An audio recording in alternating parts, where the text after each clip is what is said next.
we've done a lot of those exercises.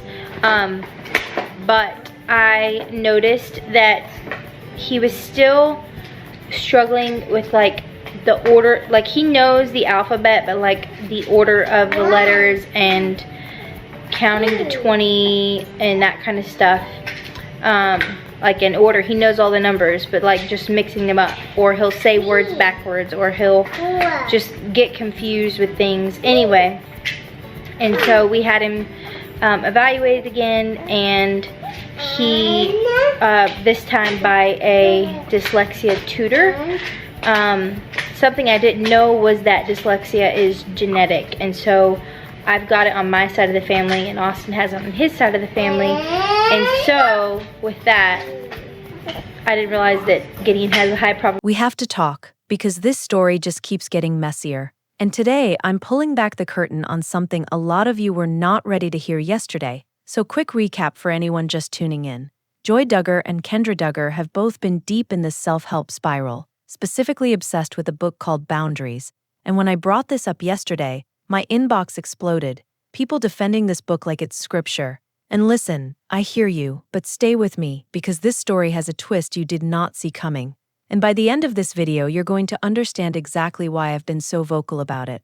Here's the real issue. When you grow up inside a legalistic system like the IBLP, where one leader or one book is treated as having every single answer to life, you don't actually learn how to think for yourself. You learn how to follow, and that makes you incredibly vulnerable to just swapping one all-knowing authority for the next one that comes along.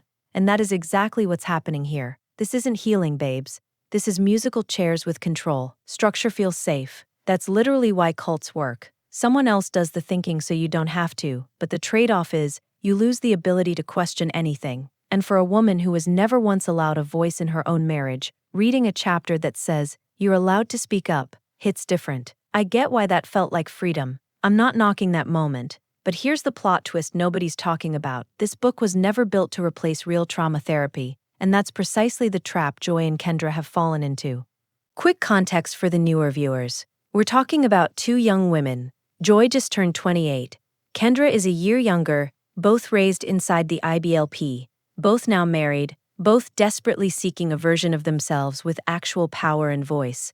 And neither one, I repeat, neither one, is getting that from an actual licensed professional. They are getting their entire psychological framework from a paperback, taken completely literally, written by men from a world that taught them psychology is basically Satan's playground, mental illness equals weakness, medication is demonic, and God forbid you trust a therapist over a Bible verse. And that matters so much because a book cannot diagnose you.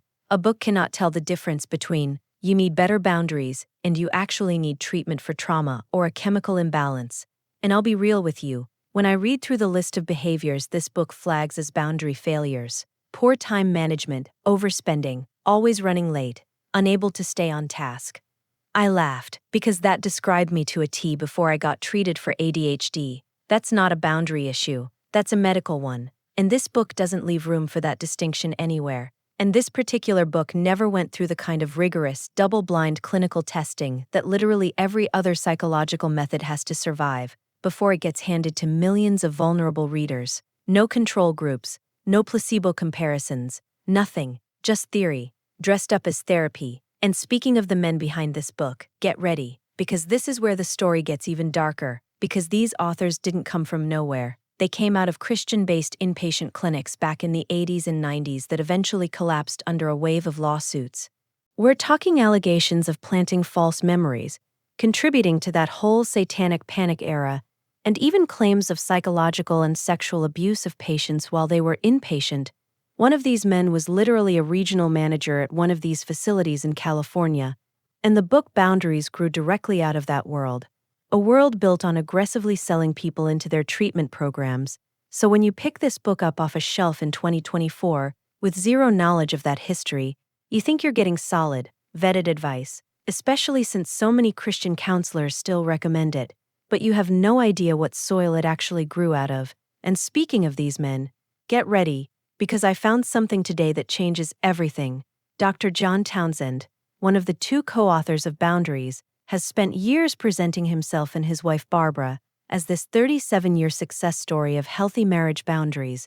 what he does not say on any stage, in any seminar, in any interview, is that the two of them have been legally separated since 2008, separate homes, separate bank accounts. He's been paying spousal and child support this entire time. They even split the book and seminar royalties, and there's a spousal support agreement that's been updated as recently as 2024, with language stating that even if they reconcile personally, they remain completely, legally, financially separate forever. They're free to date other people under their own agreement too, so let that sink in. The man teaching millions of people how to hold boundaries in marriage has quietly used those same tools to keep every benefit of a marriage while carrying zero of the obligations, on his terms, indefinitely. And I'm not saying people can't have complicated lives, but come on, it tells you everything about how easily this language bends to serve whoever's holding the pen, and that right there is the real story, because now let's talk about Joseph. This is where it gets dark. And by the way, before this, Joseph and Kendra were also making questionable calls about homeschooling, choosing curriculums and schedules that honestly weren't meeting their kids' needs at all. And that tracks, because Joy herself never even finished a real high school education. Most of the Duggar kids didn't take classes that build critical thinking or push math skills, and math specifically teaches you how to problem solve. So when you strip that out of a child's education, you're not just limiting their academics, you're limiting their ability to question anything, ever. Which brings us right back to why Joy is so ill-equipped to homeschool her own kids, and why Kendra, who never even wanted to homeschool in the first place, got pushed into it by Joseph, because it's what he grew up with. So for 2 years, Joseph has systematically isolated Kendra, cutting her off from her parents, her siblings, his own family, convincing her nobody outside their four walls could be trusted. Especially after his brother Josh's arrest sent shockwaves through everyone connected to that family, and made everyone married in genuinely fear for their safety. But listen closely to what's happening now.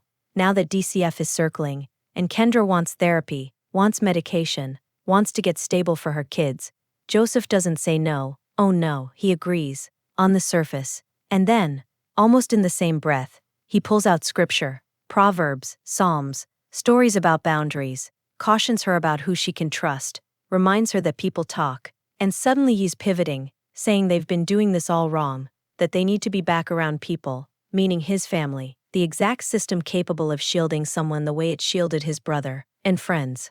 That is not a contradiction. That is a strategy. Isolate her, make her paranoid, then reintroduce the one group with the power to protect him if the truth about what he did to her sister ever comes out. And this is the part that should genuinely terrify you.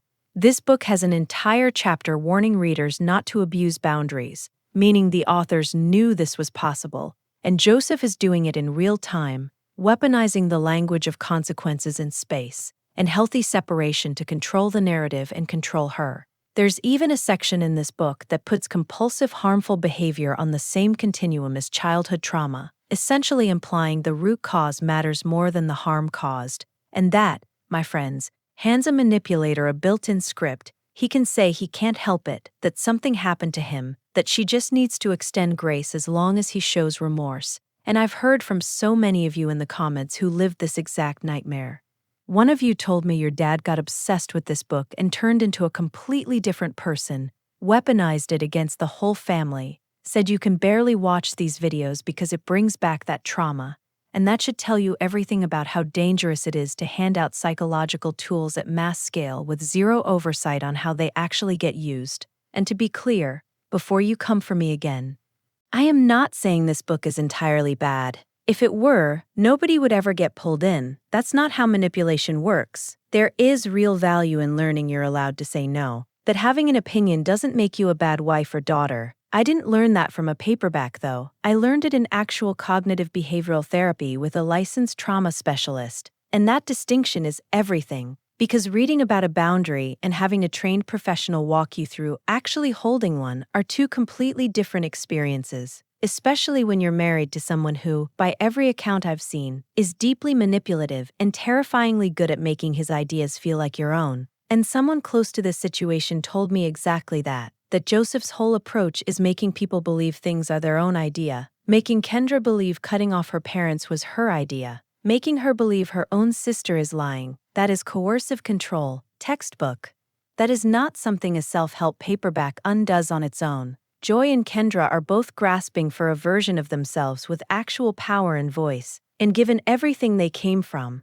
I understand exactly why, but self-help without professional guidance, in the hands of someone who does not have your best interest at heart, doesn't lead you to healing. It leads you right back into the same trap, just wearing a new outfit. And let me be really clear about one more thing. None of this means Kendra's parents were perfect. Nobody's parents are perfect. All parents fail somewhere. But Joseph has spent years turning people who did nothing wrong into villains in her mind, specifically so that when the truth eventually surfaced, she'd already distrust the very people who could have helped her. And a predator does not become a predator because of poor boundaries. That is not how this works. Plenty of people experience harm as children and never go on to hurt anyone.